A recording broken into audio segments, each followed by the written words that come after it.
2020, la presencia de páncreas divisum como una anomalía anatómica congénita, un páncreas divisum incompleto con dilatación sacular, es decir, un Santorini-Selle del conducto dorsal o principal, pues en esa colangioresonancia que mencionábamos.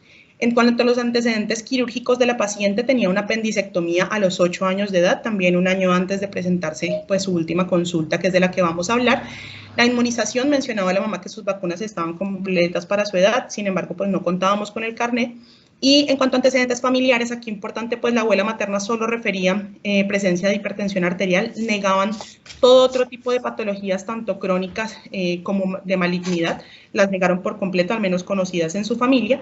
Y en cuanto a antecedentes farmacológicos, alérgicos, epidemiológicos, tóxicos y traumáticos, eran totalmente negativos en esta paciente. Para comenzar a abordar entonces la paciente en el momento en que ella nos llegó al servicio de urgencias, hacemos entonces primero la valoración nutricional de esta paciente. Recordemos que es una paciente de 9 años, tenía un peso de 25 kilogramos, una talla de 130 centímetros y un índice de masa corporal de 14.7. Todo esto haciendo pues el índice de Waterloo, encontrábamos una paciente que estaba totalmente eutrófica y que, como vamos a ver, pues esto también cobra relevancia dentro del estudio de su cuadro posteriormente. En cuanto al resto del examen físico, entonces comenzamos con los signos vitales. Estos son unos signos vitales que en realidad se mantuvieron muy estables y muy similares durante toda la hospitalización de la paciente, por ende, pues esta es la única vez que vamos a colocar sus signos vitales. Una frecuencia cardíaca de 82, una frecuencia respiratoria de 20, presión arterial que se encontraba en rangos de normalidad, como lo coloqué pues en la parte de abajo también en la diapositiva. Una temperatura de 36.8, cabe resaltar que la paciente en ningún momento presentó picos febriles ni antes de su ingreso ni posterior a su ingreso, y una saturación de oxígeno de 99% sin requerimiento de que se tuviese que suplementar con oxígeno durante su hospitalización. El resto del examen físico, entonces, de una paciente que referían a su ingreso álgica, con mucosa seca. Recordemos que la paciente había presentado más de 11 episodios de mesis hasta ese momento. Su parte ventilatoria estaba completamente normal, no había ningún agregado, no había ninguna alteración ni evidencia de signos de dificultad respiratoria, ni requerimiento de soporte de oxígeno. En su parte cardiovascular estaban los hallazgos totalmente normales y referían en su historia de ingreso un llenado capilar normal y unos pulsos periféricos que estaban completamente normales y simétricos. En la parte gastrointestinal, que es la parte en realidad la única que tenemos patológica en este punto, que estaba en un abdomen blando, que estaba depresible, pero que sí tenía dolor a la palpación en la zona de epigastrio. Cabe resaltar que no tenía signos de irritación peritoneal, no tenía áreas de quimosis y no tenía masas ni megalias que fuesen palpables por la persona que la revisó en ese momento, ni cuando la revisamos posteriormente. Y en su parte neurológica completamente estable, con un Glasgow 15 de 15 y sin ninguna alteración dentro de este ámbito. Es importante entonces llegar hasta aquí haciendo un resumen muy rápido de la paciente. Recordamos que es una paciente de 9 años con antecedentes de 3 episodios de pancreatitis aguda en un año, todos con resolución completa antes de presentar pues sus próximos cuadros.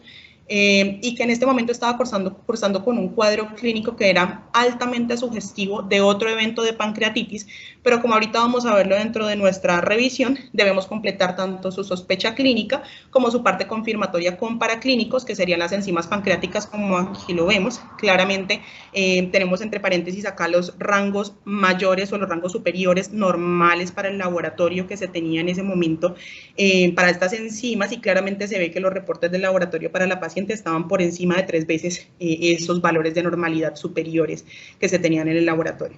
Y además de eso también se confirmó con la parte imagenológica, en este caso utilizando una ecografía de hígado y vías biliares, en la que se veía un páncreas que estaba aumentado de tamaño, un parénquima heterogéneo con aumento difuso de cogenicidad, y todo esto en relación con cambios inflamatorios de esta glándula.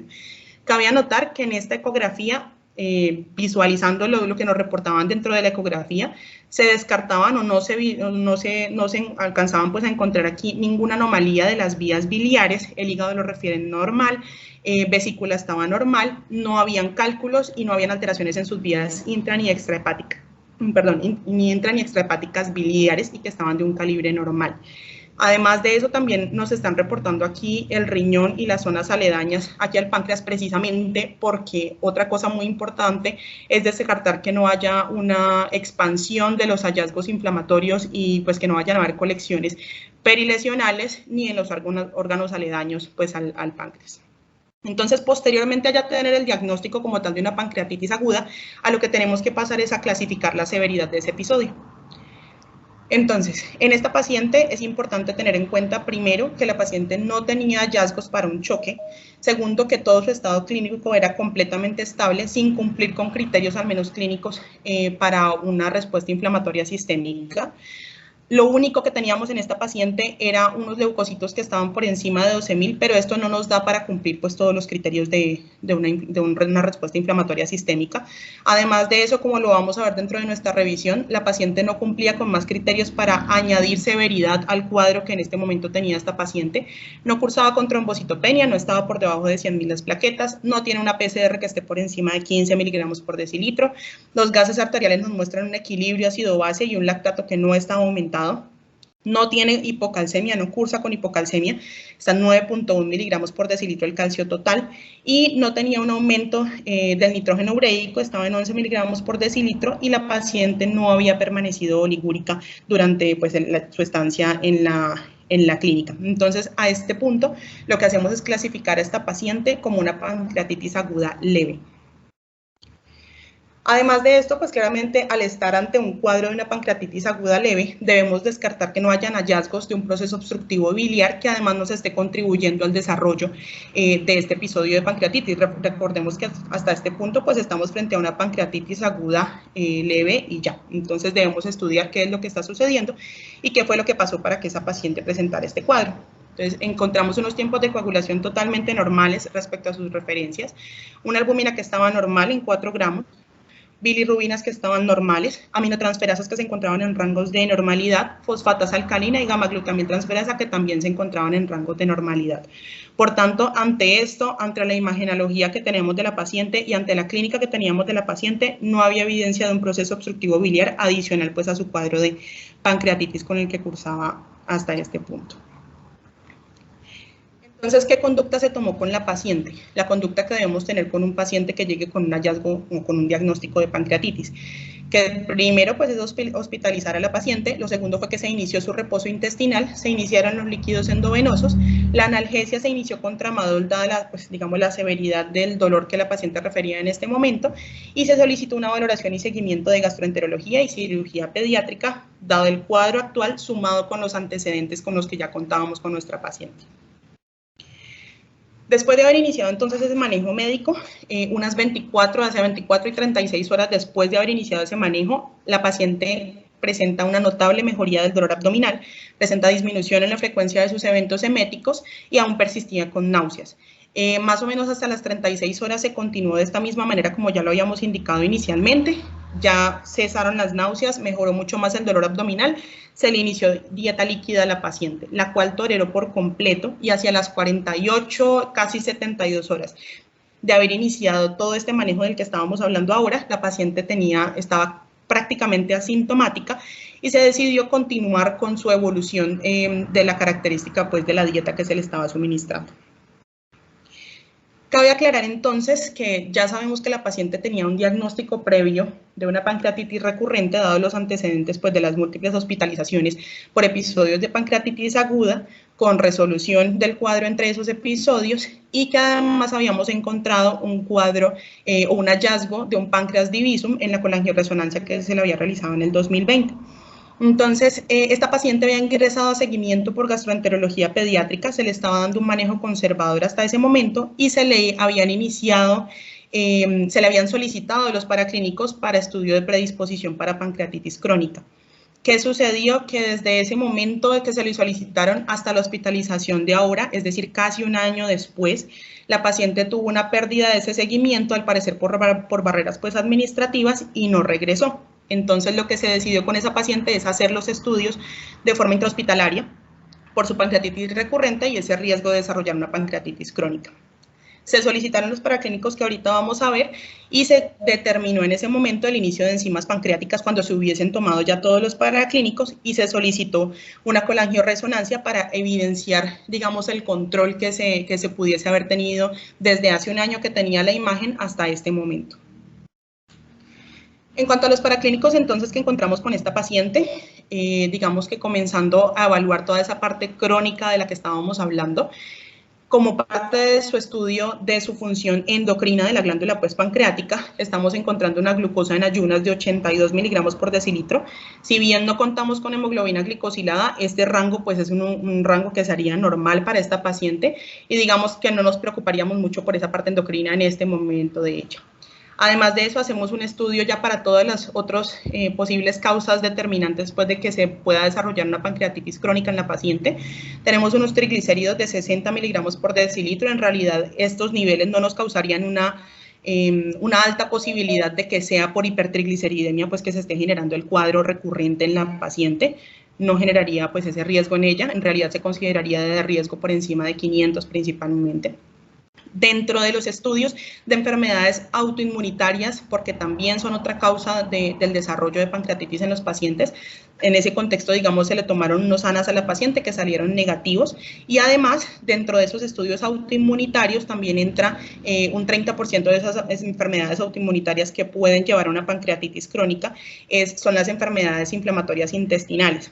Esto se estudió por parte de la calprotectina que estamos viendo un poco más abajo. Esa calprotectina pues básicamente va a estar dentro de los neutrófilos normalmente y va a encontrarse con mayor frecuencia dentro del tracto gastrointestinal. Por tanto pues se toma como una de las medidas para el estudio de las enfermedades inflamatorias intestinales. Como vemos está por debajo de 50 que es el rango de normalidad para el laboratorio y pues el rango internacional de normalidad.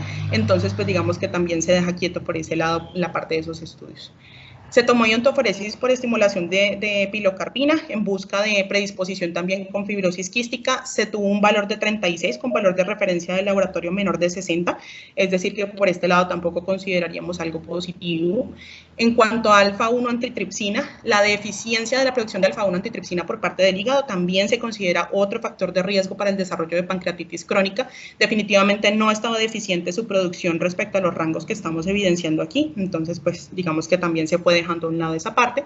Se tomó un SUDAN 3 buscando como una parte de la evaluación de la función exocrina de la glándula. Fue negativo, es decir, la paciente no tenía esteatorrea en este momento, entonces digamos que se tomó hasta este punto como que no tuviese una insuficiencia pancreática exocrina. Sin embargo, nos falta la parte más importante que sería la elastasa fecal, que hasta el punto en el que la paciente se dio de egreso y hasta este momento pues en realidad aún no lo tenemos ese resultado. La colangioresonancia que se hizo de control con la paciente y que, como mencioné, se había pedido para evaluar la evolución, digámoslo así, si había algún cambio respecto a los anteriores que habíamos tenido hace un año. Lo que encontramos aquí son, el único cambio que encontramos aquí básicamente es la ausencia de ese santorinicele que habían referido en la colangioresonancia anterior. Aquí se muestran los conductos pancreáticos ventral y dorsal completamente de diámetros normales y con una comunicación filiforme entre estos que, como ahorita vamos a ver en una imagen, va a generar pues la sospecha de ese páncreas divisum funcional o incompleto que era el que tenía nuestra paciente. Además de eso, pues definitivamente no se evidencian más cambios de los que uno consideraría como irreversibles dentro de la glándula de nuestro paciente. Pero pues sí mostraban los cambios inflamatorios agudos con los que cursaba la paciente en ese momento por su episodio pues mismo agudo del que ya veníamos hablando hasta el momento. Entonces, ¿con qué problemas quedamos con esta paciente? Con esta paciente quedamos con un problema, el primero, que sería la pancreatitis aguda leve, que ya estaba en proceso de resolución, como lo evidenciamos pues con su clínica. Otro sería la pancreatitis recurrente, dado que la paciente ha presentado 4 episodios, entre los cuales esos periodos, esa ventana entre los episodios han tenido una resolución completa de la clínica de la paciente. Desconocemos si sus niveles de amilasas y de lipasas se han normalizado, pero sí tenía una resolución completa y sin síntomas entre esos episodios. Páncreas divisum incompleto, como lo habíamos mencionado, y en este momento ya sin santorinicele. Lo otro es una sospecha de pancreatitis crónica. Sin embargo, como lo mencionamos dentro de la revisión de los paraclínicos de esta paciente y de su clínica, primero la paciente es eutrófica, la paciente no tiene una desnutrición en este momento, ha tenido buena ganancia de peso, la paciente no tiene una diabetes diagnosticada, al menos con lo que teníamos de los paraclínicos intrahospitalarios no se podría diagnosticar una diabetes. No tenía esteatorrea, recordemos que tenía un SUDAN 3 que estaba negativo, lo que nos pone en un bajo riesgo de que digamos haya una insuficiencia exocrina, pero faltaba la elastasa fecal, que como ahorita vamos a ver, pues es muy importante dentro de ese diagnóstico. Entonces, digamos que ahí quedamos aún con la sospecha solamente, sin una confirmación diagnóstica para una pancreatitis crónica. No se evidenciaban daños estructurales glandulares irreversibles en las imágenes, como ya lo hablamos ahorita, y tenía pendiente que se le hicieran sus estudios genéticos para genes predisponentes de pancreatitis crónica. Entonces a nuestra paciente se le da egreso el 5 de octubre pues, de este presente año, cuando se terminaron de realizar, digamos, los paraclínicos más urgentes en ese momento, y su evolución clínica. La paciente se va totalmente asintomática, con el diagnóstico del páncreas divisum funcional ya sin evidencia de santorinicele del conducto dorsal, como ya lo habíamos visto. Se dan recomendaciones para su egreso, se continúa la terapia de reemplazo enzimático hasta tener el reporte de la elastasa fecal, y se envía pues con genética para continuar sus estudios por la parte genética, y se solicitan paraclínicos infecciosos para descartar otras causas de su pancreatitis recurrente. Hasta aquí entonces va la presentación del caso. No sé si de pronto la doctora Gerlis quiere hacer alguna otra anotación adicional o alguien más. No, buenas tardes. No, pues nada, hasta ahorita la revisión es lo que tenemos con la paciente. Lo que inicialmente puede interpretar uno es si lo toma de un solo evento de la historia clínica, nos podemos enfocar solo en el manejo de una pancreatitis aguda sencilla, y ya haciendo revisión y evaluación exacta y estricta de la historia clínica, pues ya vemos que ya va más episodios, entonces ya nos tenemos que adentrar en solicitar ya el manejo multidisciplinario, no solo pediatría, sino tener otro equipo, ¿sí?, que nos va a apoyar en la ayuda y aporte para este paciente, como es gastroenterología o en algún momento cirugía pediátrica, si llegara pues a este paciente a no resolver su cuadro y que tenga que terminar en cirugía. Entonces, importante ese enfoque, no solo del agudo, sino toda la historia clínica, y asimismo hacer el manejo del paciente.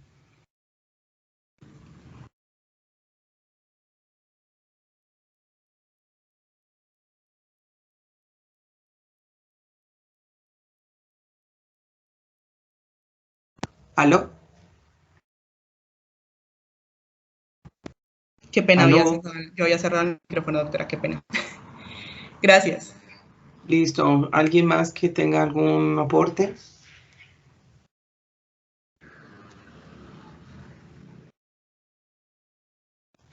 Bueno, entonces, Carito, sigamos.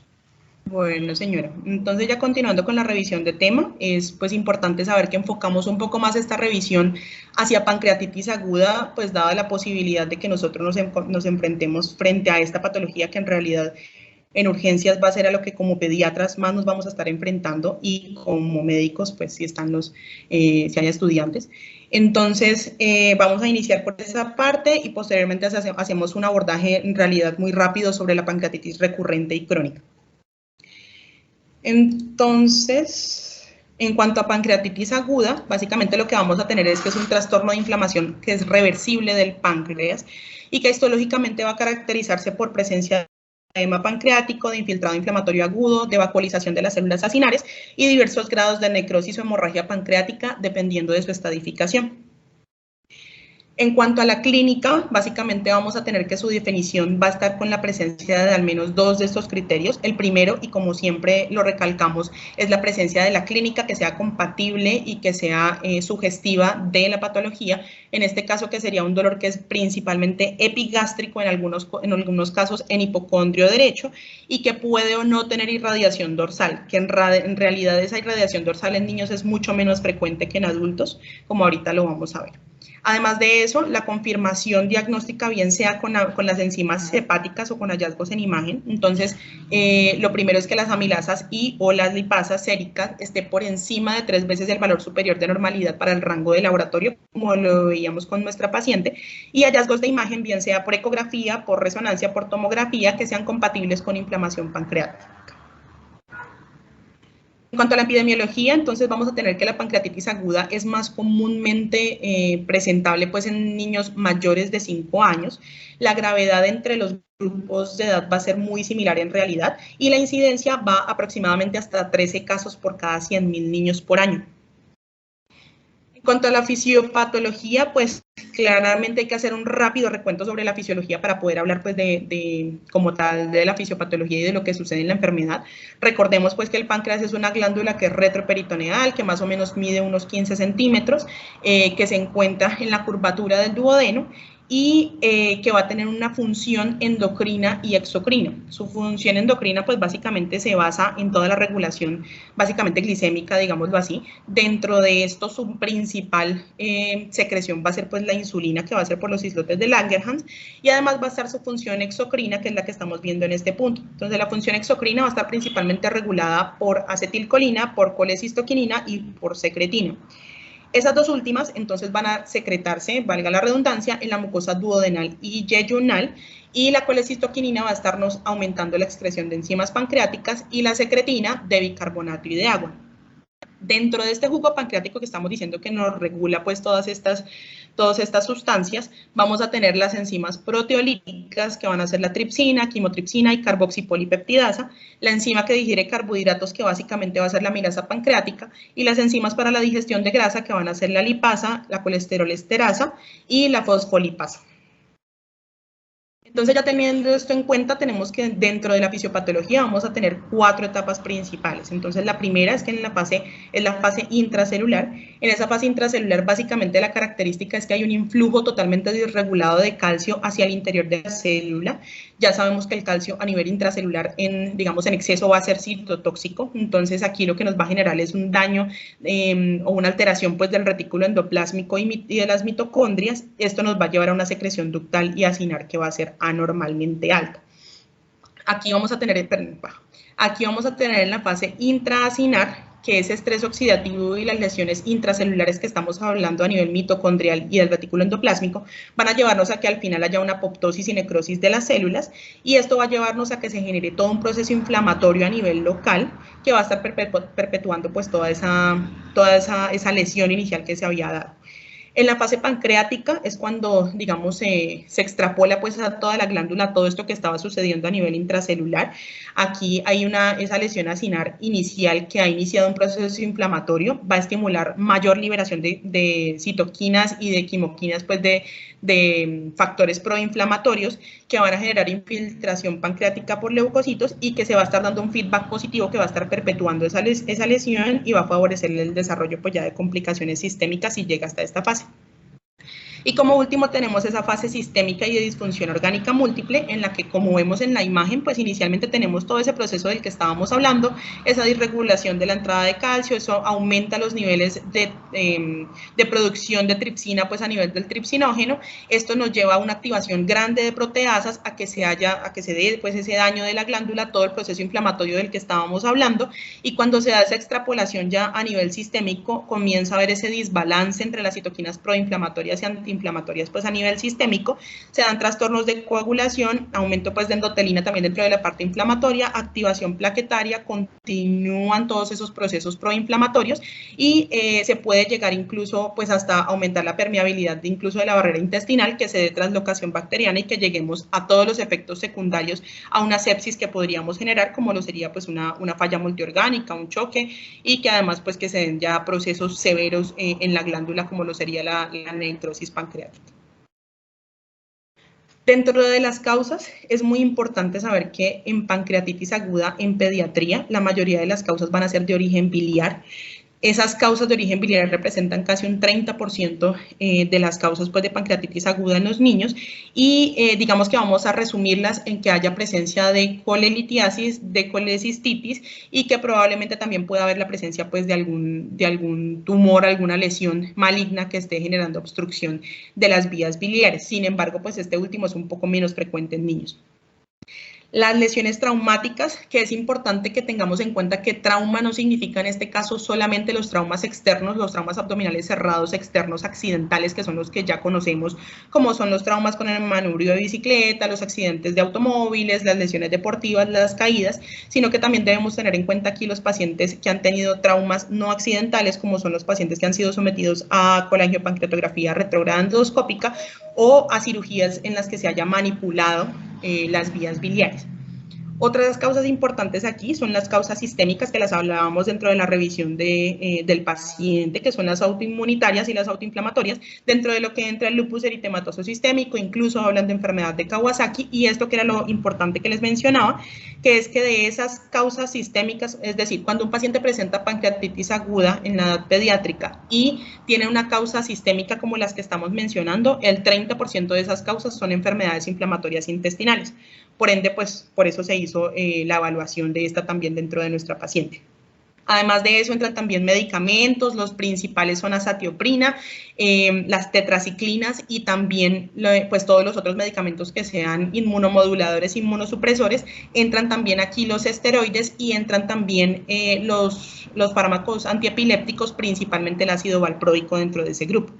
Infecciones principalmente son virales, aquí de las que más se hablaba era de Epstein-Barr, de influenza, y dentro de las metabólicas entra la hipertrigliceridemia, que es en realidad la que nos puede generar ese riesgo, no tanto hiperlipidemia en general, sino la hipertrigliceridemia, diabetes mellitus, la hipercalcemia, y la falla renal crónica, como ahorita vamos a ver, principalmente hablando de los pacientes que ya tienden a ser recurrentes.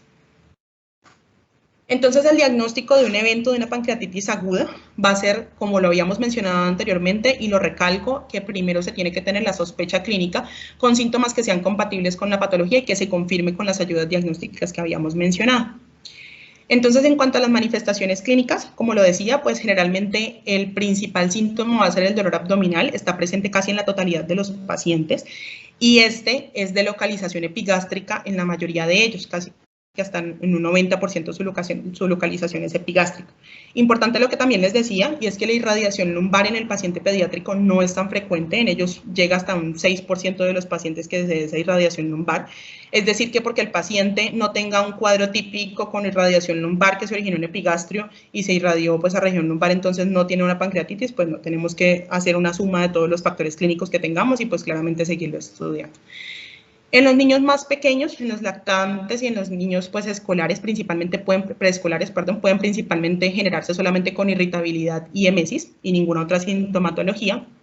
Y otra cosa muy importante son los pacientes que ya cursan con cuadros severos y cuadros de pancreatitis necrosante. Entonces, los pacientes que cursen con cuadros severos, digamos que la sintomatología adicional que nosotros podríamos encontrar en ellos son secundarias ya a la falla multiorgánica, que tengan oliguria, que tengan disnea, que tengan dificultad respiratoria, que tengan sobrecarga hídrica, bueno, ya pues los síntomas que podamos tener dentro de una disfunción multiorgánica.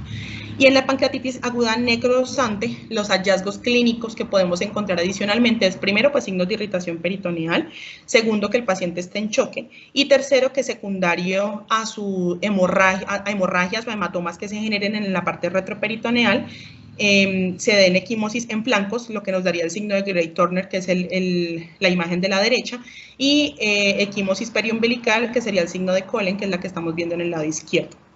Otros signos que podemos encontrar además en esos cuadros severos van a ser necrosis de la grasa subcutánea, tromboflebitis que se podría encontrar, poliartritis y masas abdominales, principalmente hablando de los pacientes que desarrollan complicaciones como los pseudoquistes pancreáticos. En cuanto a los laboratorios, volvemos nuevamente pues a nuestras enzimas pancreáticas de las que habíamos hablado previamente. Importante saber que la lipasa sérica tiene una sensibilidad y una especificidad que rodean el 100% y se elevan en el primer día y van a permanecer elevadas hasta aproximadamente 14 días después de haberse iniciado el cuadro. Mientras la amilasa sérica, si bien tiene una sensibilidad que es alta, no es tan alta como la lipasa, dado que la amilasa va a tener otros sitios de producción, como serían las glándulas salivares, la glándula parótida y pues además del páncreas. Entonces, esta aquí va a elevarse las primeras 6 a 12 horas y tiene una duración menor elevada pues a nivel sérico, que va a permanecer elevada de 3 a 5 días aproximadamente después de haber iniciado su cuadro. En cuanto a las imágenes, aquí hay algo muy importante y es que primero debemos pensar en que si no es necesario no irradiemos al paciente, segundo, el tiempo de evolución que tenga el paciente y tercero, la sospecha que yo tenga con el paciente. Entonces, aquí, ¿para qué nos va a servir cada una de estas imágenes? Primero tenemos la ecografía no nos va a generar irradiación, está disponible en la mayoría de lugares donde vayamos a estar nosotros pues laborando. Su sensibilidad es de un 70% y claramente pues ya sabemos que va a ser operador dependiente y que sí puede tener limitaciones como pues, esa propiamente dicha, y además la interposición del aire intestinal o la interposición de tejido graso. Pero esta nos va a permitir definir, primero, si hay inflamación y aumento del tamaño de la glándula, y segundo, que como vimos, la mayoría de la etiología pues, de una pancreatitis aguda de nuestros pacientes va a ser de etiología o de origen biliar. Entonces, una ecografía también nos va a dar un alto acercamiento a si tenemos una patología de origen biliar que sea la que nos esté generando de forma secundaria la pancreatitis que tenemos en nuestro paciente. La tomografía va a tener una sensibilidad del 90%, no se recomienda como un estudio inicial en todos los pacientes con pancreatitis, y que es muy importante aquí que ese alto rendimiento o esa alta sensibilidad que vamos a tener para la tomografía se va a generar casi que hacia las 96 horas después de haber iniciado el cuadro. Es decir, que podemos tener una tomografía dentro de las primeras 24 a 36 horas del paciente que esté totalmente normal, y eso no nos está descartando que el paciente vaya a tener cambios inflamatorios. Lo otro que es importante aquí es que es sensible para los cambios en el parénquima y pues del líquido peripancreático, y pues claramente si sospechamos en un paciente que tenga un cuadro con severidad, si sospechamos que haya una necrosis pancreática o alguna complicación asociada, pues este sí nos va a brindar una mejor utilidad diagnóstica. En cuanto a la clasificación, tenemos dos formas de clasificar una pancreatitis aguda. La primera es esta que nos proponen, que es especialmente pediátrica, que es de la Sociedad Norteamericana de Gastroenterología, Patología y Nutrición Pediátrica, que nos divide la pancreatitis en leve, moderadamente grave y grave. Entonces, la leve es básicamente la pancreatitis aguda que tenemos, que nunca nos desarrolló una falla orgánica, que no nos hizo complicaciones locales y que no nos hizo complicaciones sistémicas, y que tiende a resolver dentro de la primera semana de presentación del cuadro, como lo fue en esta paciente y que la habíamos clasificado como una leve. Además de esto, es importante saber que esta es la forma más común de presentación de una pancreatitis aguda en el paciente pediátrico, entonces pues claramente tenemos que saber diferenciarlas. Una pancreatitis moderadamente grave es la que desarrolla insuficiencia o disfunción orgánica de forma transitoria, que recupera en las primeras 48 horas después de haberse desarrollado y que sí puede tener complicaciones locales o sistémicas. Y la severa es la que desarrolla disfunción orgánica, que persiste más de 48 horas después del inicio del cuadro, o que puede desarrollarse después de que ya hayan pasado 48 horas del inicio de la presentación. Esta es la otra clasificación que tenemos de severidad, que es, digamos, dudoso aquí, que pues claramente esta está incluyendo también a los adultos, incluye adultos y niños. Esta es la clasificación de Tokio, y pues básicamente a estos rangos me refería yo cuando hablábamos de la paciente. Entonces volvamos a hacerlo con la paciente. Respecto a estos hallazgos que tenemos acá, la paciente nunca nos hizo choque, la paciente no tuvo hipoxemia, no tuvo falla respiratoria, no tuvo una falla renal, no tuvo oliguria, no tuvo elevación del LDH, no tuvo una trombocitopenia por debajo de 100.000, no tuvo hipocalcemia por debajo de 7.5, no tuvo una PCR por encima de 15, no desarrolló criterios de respuesta inflamatoria sistémica y claramente no tiene más de 70 años.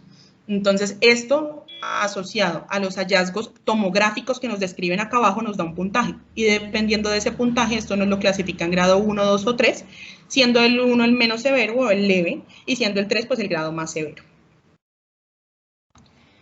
Hay otra clasificación de severidad que sería ya solamente imagenológica y que principalmente va a hacerse en pacientes en que se sospeche una necrosis pancreática, como ya lo habíamos dicho previamente en las indicaciones de una tomografía. La sensibilidad es alta, la especificidad de un 76% para gravedad, y básicamente aquí lo que se hace es observar la glándula y dependiendo de los hallazgos que tengamos con la glándula damos un puntaje.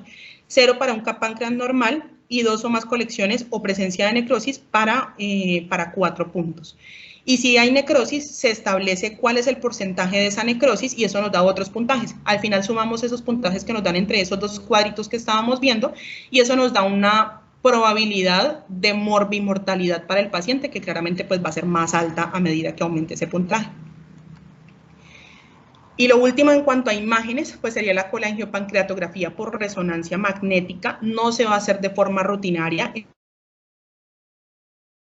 Se va a realizar solamente en los pacientes en que se sospeche que haya un proceso obstructivo tipo coledocolitiasis, que haya una alta probabilidad de que se sospeche alguna lesión maligna de vías biliares, o pues claramente si de pronto por alguna razón estamos sospechando una anomalía ductal congénita. pero claramente pues esto iría más en el estudio de una pancreatitis ya recurrente. En cuanto al tratamiento, entonces el tratamiento se va a basar en 4 pilares. Esos 4 pilares inician con el control del dolor, seguido de retirar el factor precipitante si lo hemos identificado, detener la progresión del cuadro y el control de las complicaciones. Entonces, para eso tenemos este cuadrito de aquí abajo que es únicamente pediátrico. En este lo que nos están, digamos, sugiriendo es que el control del dolor se haga dependiendo de la escala de dolor que tenga el paciente. Inicialmente lo ideal es que se inicie con acetaminofén, ibuprofeno o naproxeno, que son los 2 AINES que sugieren siempre para el control del dolor en pancreatitis, y en caso de que sea requerido el uso de opioides. En cuanto a la hidratación del paciente, lo ideal es que la hidratación se haga con lactato de Ringer o con dextrosa al 5% o con solución salina, y que se haga 1.5 a 2 veces más el mantenimiento que ya deberíamos pues haber establecido para el paciente. Es decir, que si el mantenimiento a mí me daban algún valor equívoco, pues 40 centímetros, entonces el nivel de mantenimiento para ese paciente mientras que no reciba vía enteral, es decir, las primeras 24, 48 horas, va a ser el doble, va a ser 80. Y esto siempre debe ir de la mano y debe ir guiado por la monitoría de la función renal, de los signos de sobrecarga hídrica y pues claramente del balance hídrico y la diuresis del paciente. En cuanto a la nutrición, entonces lo ideal es que ese paciente se inicie un reposo intestinal inicialmente, como ya lo habíamos dicho, va a ser el mismo tiempo en el que se mantengan pues esos líquidos endovenosos, 24, 48 horas, digamos que hasta 72, dependiendo todo de la evolución clínica que pueda tener nuestro paciente. La idea es que lo más tempranamente posible se inicie la vía enteral, lo ideal es que sea vía oral, pero si no se logra la vía oral por tolerancia, se puede pasar a una vía enteral tipo nasogástrica o nasoyeyunal, entre las cuales pues no se han visto en realidad diferencias en los resultados pues al final con estos pacientes. La nutrición parenteral está totalmente reservada para los pacientes que definitivamente no me toleraron ninguna de las vías anteriores enterales que ya vimos. Y en cuanto a los antibióticos, previamente se tenía una idea errónea que era iniciar antibióticos prácticamente a todos los pacientes que tuviesen un diagnóstico de pancreatitis, luego se pasó a los de moderados, luego se pasó a los de necróticos, a los de pancreatitis necrosantes, pero ¿qué pasó? Con toda la evidencia que se tiene hasta el momento, no se ha visto diferencia en el desenlace de los pacientes cuando se inicia antibiótico-terapia con una pancreatitis severa sin necrosis o con una pancreatitis necrótica que no tenga una infección asociada demostrada. Entonces, en el momento, las indicaciones reales de antibiótico-terapia para nuestros pacientes es primero un paciente que tenga una pancreatitis necrosante con evidencia de infección. La otra es que haya una pancreatitis asociada a la presencia de colangitis y básicamente lo que nos recomiendan para estos pacientes es que se inicie un manejo con carbapenémicos o con metronidazol o con quinolonas, claramente dependiendo pues del paciente de forma individualizada. En cuanto a complicaciones, algo muy grande es que podemos tener complicaciones locales y sistémicas. Entonces, las complicaciones locales, pues primero, en la misma inflamación pues, de la glándula, que hayan necrosis de la glándula, que hayan abscesos, que se den colecciones intra o extrapancreáticas, que hayan hemorragias, que hayan pseudoquistes, que haya ruptura de las estructuras intrapancreáticas o que haya extensión de esos cambios o de esas alteraciones hacia otros órganos aledaños para el páncreas.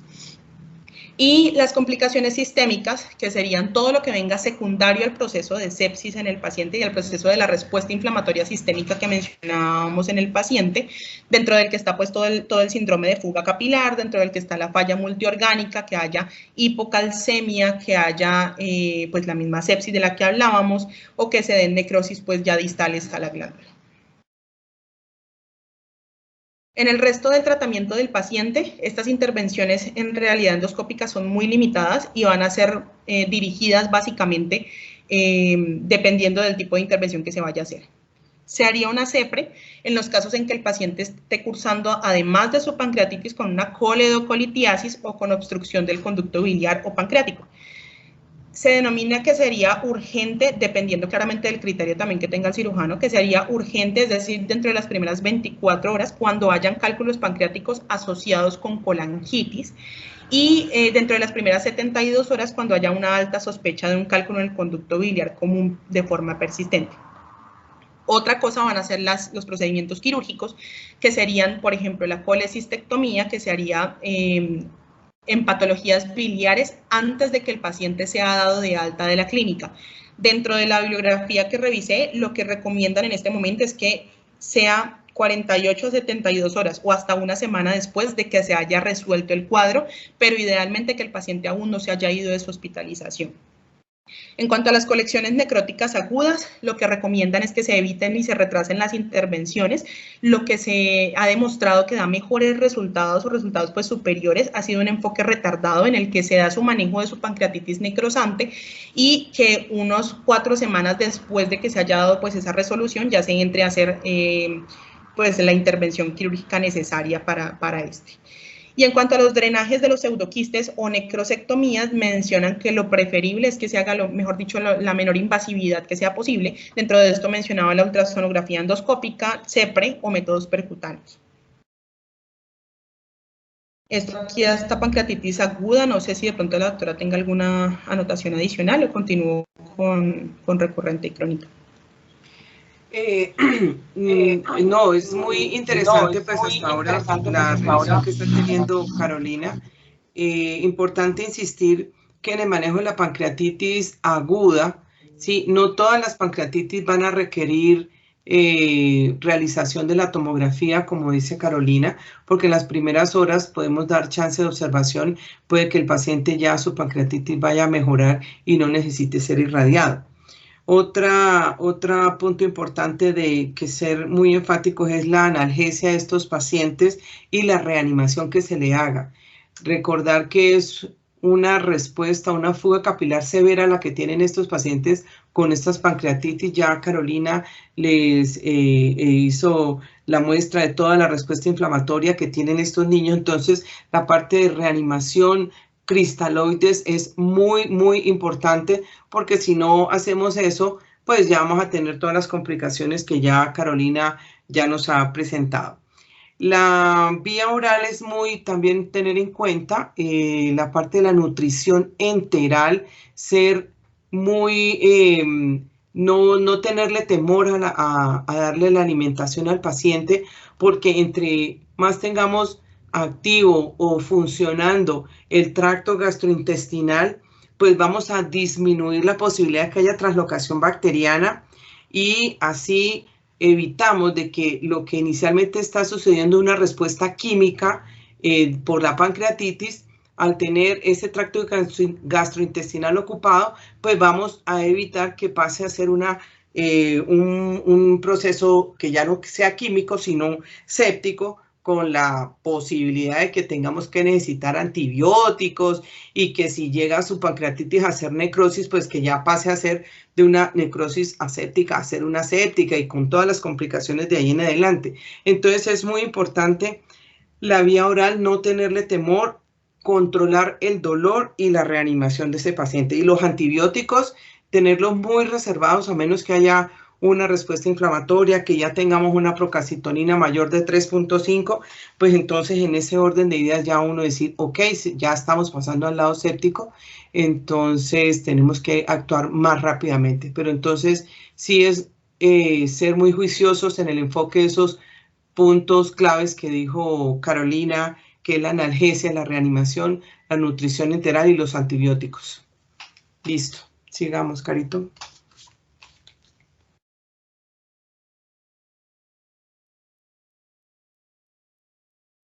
Aló. Ya, listo, muchas gracias. Y ahora pues ya por último, hablando de la pancreatitis recurrente y crónica, como decíamos, pues es un abordaje un poco más general a lo que hicimos en pancreatitis aguda.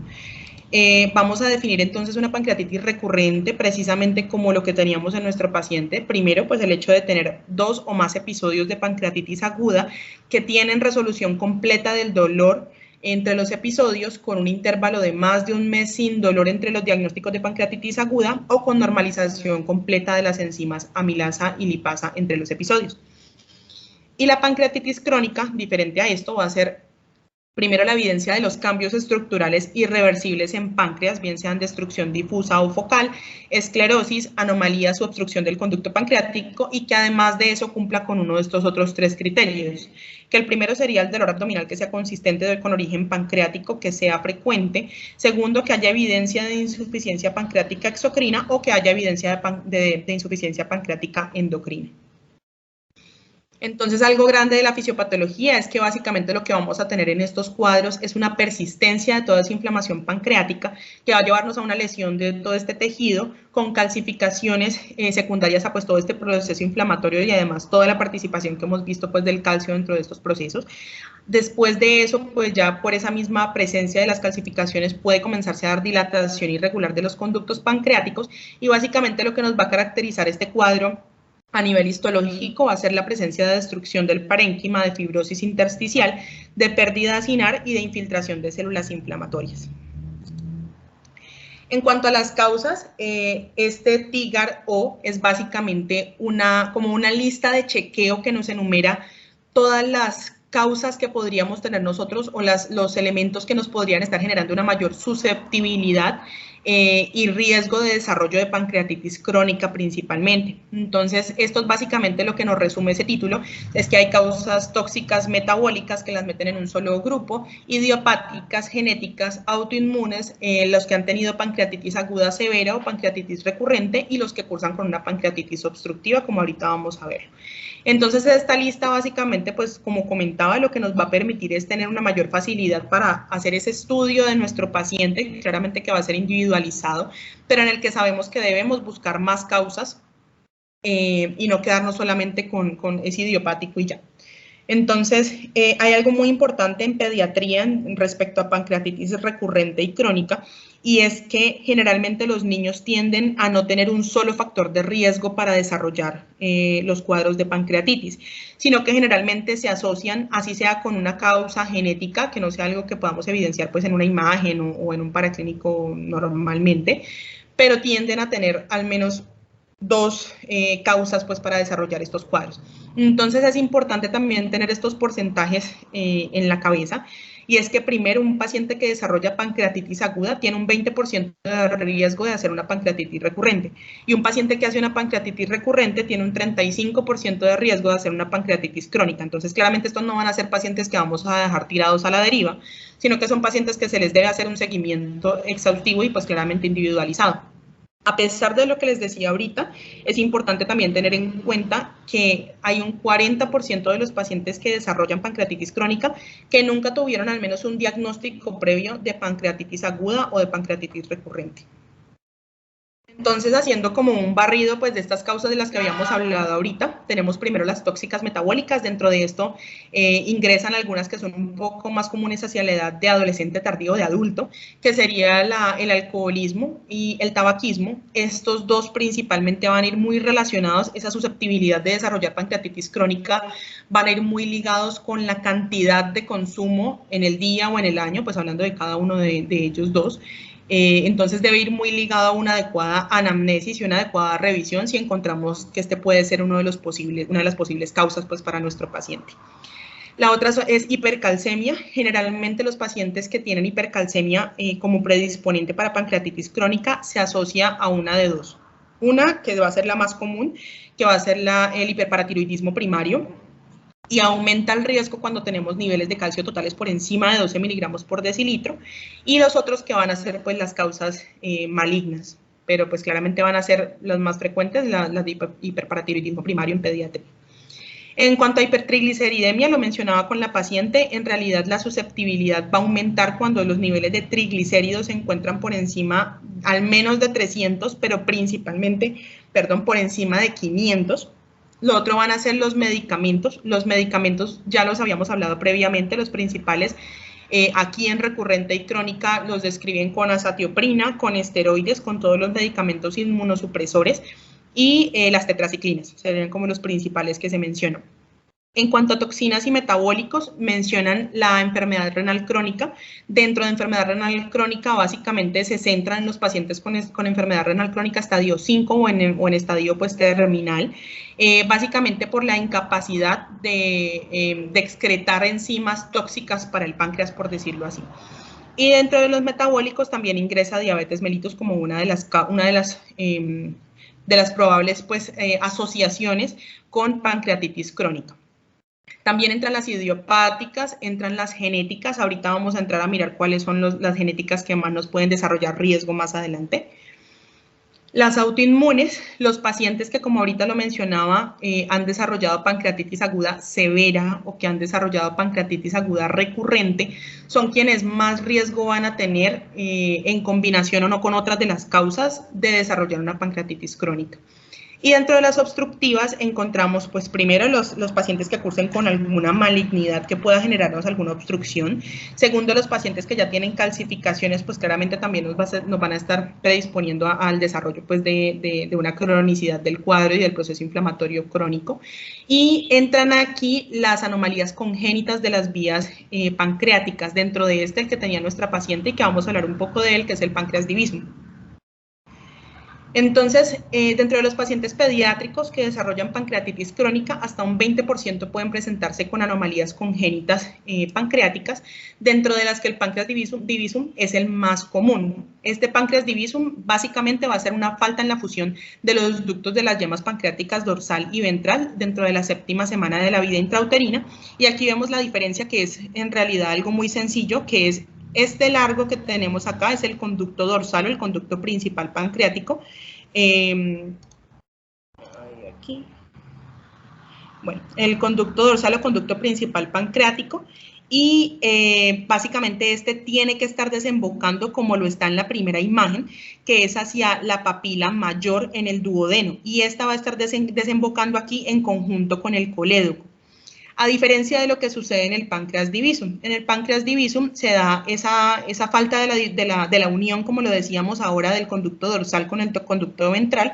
Entonces, básicamente va a ser el conducto ventral, que es el más cortico y el que menos presión va a tener intraductal, el que va a estar drenando hacia la papila mayor, que va a tener, pues como su nombre lo dice, un mayor diámetro, y va a estar drenándose en conjunto con el colédoco, mientras que el conducto dorsal o principal, que es este largote que ya habíamos visto ahorita, va a estar desembocando, a diferencia del otro, a la papila menor en el duodeno. Es decir, que estamos generando como una especie de una estenosis anatómica, pues ahí, ya que tenemos un conducto que es más grande y que es más grueso, drenando a un espacio mucho más pequeño, que no es a donde le correspondería, lo que nos llevaría, pues, digamos, a algún grado de obstrucción, como ahorita vamos a ver.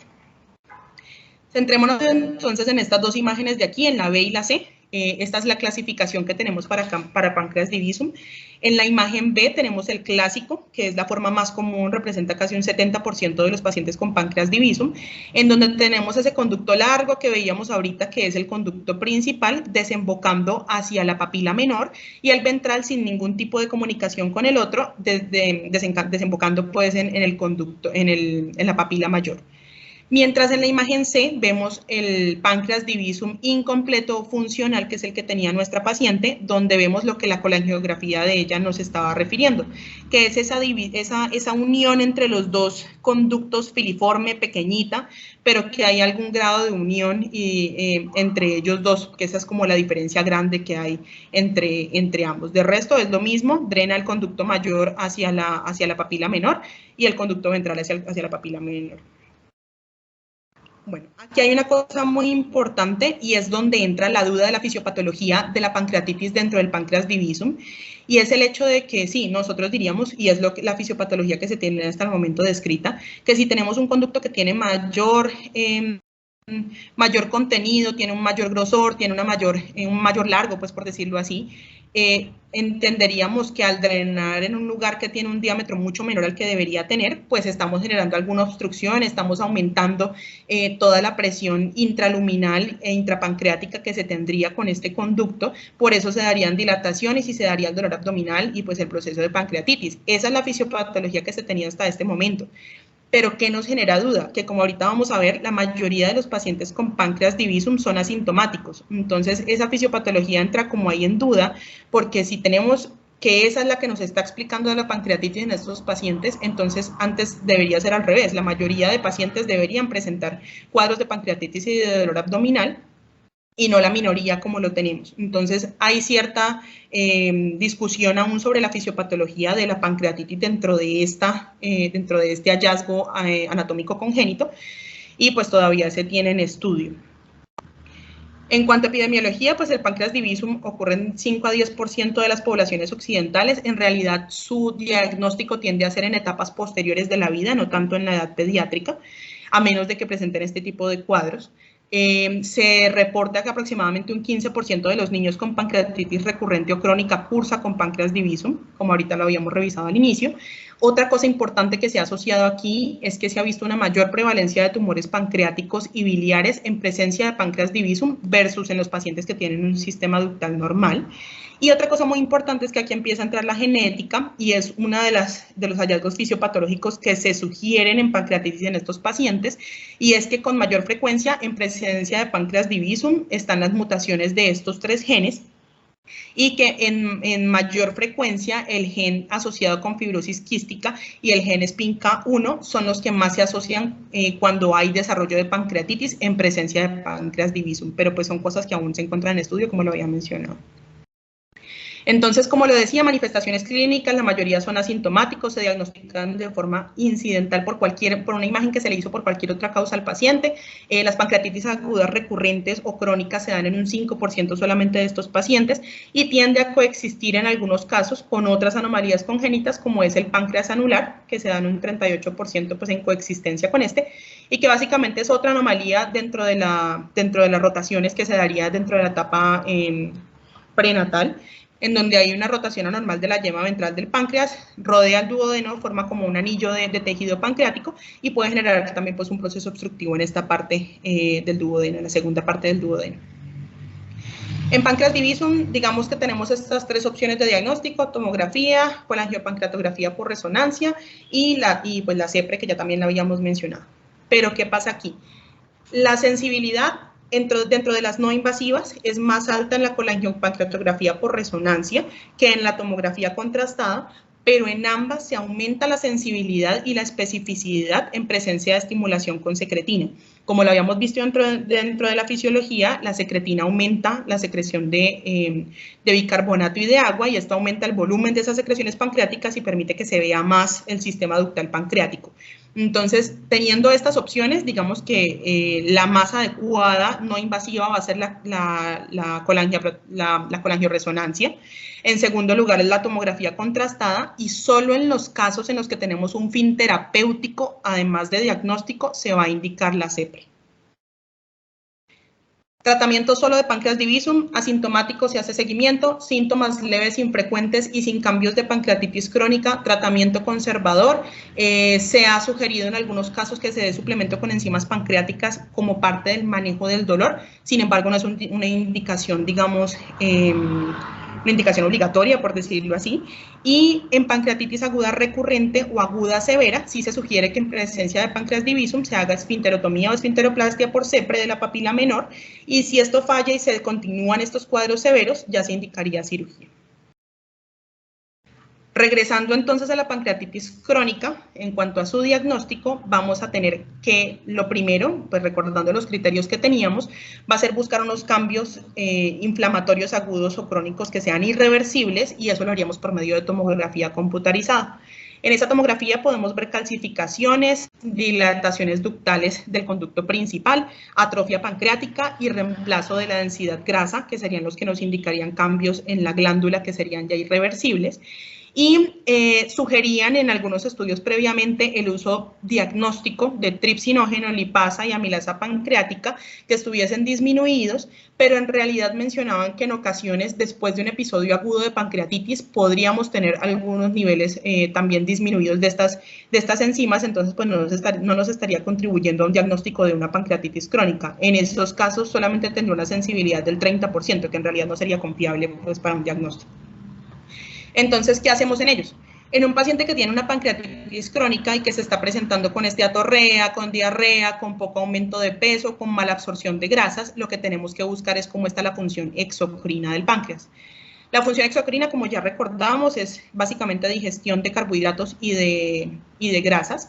Entonces, lo primero que pasamos a buscar es grasas en las heces. Entonces, hacemos una tinción con Sudan 3, que si es normal, pues muy probablemente la absorción de grasa va a estar normal, y en conjunto con esto otro que ya vamos a ver, probablemente podamos descartar pues un cuadro en ese momento de que haya una insuficiencia exocrina. Si están limítrofes o anormales, sugieren esta otra prueba que no voy a entrar pues a explicar como mucho de ella, porque en realidad entiendo que no la tenemos disponible y que también pues podría contribuirnos a hacer un acercamiento hacia la insuficiencia pancreática exocrina. En cuanto a la medición de enzimas pancreáticas en sangre, lo que más vamos a buscar nosotros y lo que más nos va a servir en realidad es la elastasa fecal 1, que les dije que nuestra paciente aún no la teníamos. Esa elastasa fecal básicamente va a ser una enzima que solo va a producir el páncreas y que en el tracto gastrointestinal no se desnaturaliza. Es decir, que lo que produce el páncreas lo recibimos nosotros y lo podemos medir en las heces. Entonces, cuando esos niveles de elastasa están insuficientes, pues sí podemos inclinarnos hacia una insuficiencia pancreática exocrina. A grandes rasgos, esto básicamente nos va a ayudar es a hacer un seguimiento y segundo, a considerar en qué pacientes debemos iniciar las enzimas, el reemplazo pues con enzimas pancreáticas. Cuando están mayores de 500 o mayores de 200, esos niveles de elastasa fecal, nosotros consideramos que está normal y lo que vamos a hacer con el paciente es el seguimiento y el resto del estudio y manejo que el paciente requiera. En los pacientes que se encuentran con niveles entre 100 y 200 de la elastasa fecal, pues básicamente se da la opción de que se podrían iniciar el reemplazo con enzimas pancreáticas y hacer un seguimiento en 3 meses nuevamente con unos niveles de elastasa fecal y empezar la medición de las vitaminas liposolubles, pues por la parte malabsortiva que habíamos visto previamente, que básicamente las liposolubles serían A, D, E y K. Entonces se hace este seguimiento y si en cambio pues el paciente lo encontramos con niveles por debajo de 100 de esa elastasa fecal, definitivamente debemos iniciar el reemplazo con las enzimas pancreáticas, hacer el seguimiento con las vitaminas liposolubles y con la clínica del paciente, que va a ser lo más importante, su ganancia de peso, su ausencia de esteatorrea y pues lo que habíamos visto previamente. La función endocrina, básicamente nosotros diagnosticamos una insuficiencia endocrina cuando hay diagnóstico de prediabetes o diabetes y ya. Entonces, esta diabetes que se da en la pancreatitis crónica se llama o se denomina diabetes pancreatopriva, pancreatogénica o la tipo 3C dentro de la clasificación actual que tenemos de diabetes. Se da hasta en un 9% de los niños con pancreatitis crónica y el diagnóstico de diabetes es igualito a como diagnosticamos nosotros una diabetes con la hemoglobina glicosilada, con la glicemia en ayunas y con la glucosa después de un test de tolerancia oral a la glucosa de 75 gramos, que plantea algunos problemas para diferenciarla de diabetes tipo 1 cuando no se ha hecho un diagnóstico previo de esta. Pero básicamente nos dicen que la única forma que tenemos de diferenciarla es tomar los autoanticuerpos que tendríamos en diabetes tipo 1 y ya. Tratamiento, entonces, en presencia de complicaciones irreversibles, como lo habíamos visto pues en la pancreatitis crónica, siempre con realización de esfinterotomía y esteno pancreático y remoción de los cálculos. Cuando hay dilataciones marcadas de los ductos pancreáticos, dolor abdominal mal controlado y estenosis refractaria, cirugía. Y cuando hay diabetes pancreatogénica, el manejo pues de la dieta y de insulina. No me voy a detener a hablar sobre esta escala que hay, pero básicamente esta es el escalamiento que nos plantean para el manejo analgésico durante un proceso de una pancreatitis recurrente o una pancreatitis crónica, pues en el dolor. Entonces, lo que básicamente nos plantean es el inicio con acetaminofén o antiinflamatorios no esteroideos y su aumento en dosis o su combinación o ya la implementación del uso de los medicamentos opioides en caso de requerirlo, de acuerdo a frecuencia, intensidad y pues la respuesta que tengan al manejo inicial. Las enzimas pancreáticas, básicamente hay dos probables indicaciones, una que es segura, que serían los pacientes con insuficiencia pancreática exocrina, que ya lo vimos previamente, y la otra es lo que les mencionaba, que fue por eso que se le inició a la paciente, que hay algunas recomendaciones que indican en pacientes con pancreatitis recurrente, con síntomas frecuentes, molestos, y pacientes con pancreatitis crónica que a pesar de no tener una insuficiencia pancreática exocrina, tienen síntomas muy recurrentes. No es una indicación absoluta, la única absoluta es la insuficiencia pancreática exocrina que ya veíamos. Y básicamente nos dicen que lo iniciemos con 500 a 1000 unidades por kilo de lipasa por cada comida y que se vaya aumentando o estabilizando dependiendo de la respuesta del paciente. Esto de cuidados, como ya lo conocemos en cualquier tipo de diabetes, en especial en la diabetes pancreatogénica, pues el hecho de disminuir la posibilidad de hipoglicemia, de hiperglicemia, de la exacerbación de la desnutrición pues en el paciente y las comorbilidades asociadas con diabetes, que son las mismas que cualquier tipo de diabetes. Básicamente esto es puro manejo de estilo de vida, manejo adecuado de las insulinas, actividad física, el control de los carbohidratos. Mencionan aquí pues la ingesta frecuente de porciones pequeñas de alimentos y pues claramente el seguimiento multidisciplinario del paciente. Y ya por último, pues en cuanto al pronóstico, hasta un 34% de los pacientes hacen insuficiencia exocrina en presencia de una pancreatitis crónica después de 5 a 10 años de su diagnóstico, el 6% aproximadamente hace insuficiencia endocrina, y los pacientes con pancreatitis crónica con mutaciones genéticas tienen un mayor riesgo de desarrollar insuficiencia pancreática exocrina y endocrina en el futuro. Y esto que es de los hallazgos más importantes que tenemos actualmente, que es que en presencia de pancreatitis crónica y mutaciones del gen que mencionábamos, SPINK1, hay un mayor riesgo de desarrollo de cáncer de páncreas. Entonces, claramente, pues digamos que el mensaje en cuanto a esta parte de pancreatitis crónica es hacer un seguimiento juicioso, tener en cuenta todos los hallazgos clínicos y paraclínicos de nuestro paciente y hacer un seguimiento, como lo decía, muy juicioso, porque encontramos ya un riesgo de asociación con cáncer de páncreas a futuro. Entonces yo creo que pues son hallazgos muy importantes que tenemos que tener en cuenta con ellos. Eso es todo lo que tenía pues para compartirles de esta patología. No sé si de pronto hay algún comentario, la doctora Gerlis o alguna otra persona.